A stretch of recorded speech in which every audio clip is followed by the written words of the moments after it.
Hi guys. അപ്പം നമ്മൾ കുഞ്ഞുമ്മയുടെ വീട് വരെ വന്നില്ല. എന്തിനെന്നറിയാവോ? കുഞ്ഞുമ്മയുടെ മോൻ നമുക്ക് വേണ്ടിയിട്ട് ചായ ഇട്ട് തരാതെ പറഞ്ഞു. ചായ കുടിക്കാൻ പോവാം. അപ്പോൾ നമ്മുടെ വീടെത്തി. ചിങ്കിടി ചിങ്കിടി ചിങ്കി ചിങ്കിടി ചിങ്കിടി ചിങ്കി തുണിയില്ലായിരിക്കണ വേണ്ട.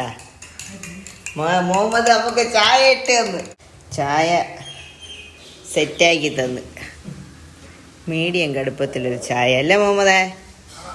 ചായ മുഹമ്മദിൻ്റെ ചായ കുടിച്ചു നോക്കാം. കൊള്ളാം. ചവയ്ക്കാന്നൊന്നുമില്ലേടേ? ബിസ്ക്കറ്റ് ഉണ്ട്. ബിസ്ക്കറ്റ് ഒക്കെ മിച്ചർ അങ്ങനെയൊന്നും ഇല്ലേ? കുഴപ്പമില്ല. ബിസ്ക്കറ്റ് എങ്കിൽ ബിസ്ക്കറ്റ്.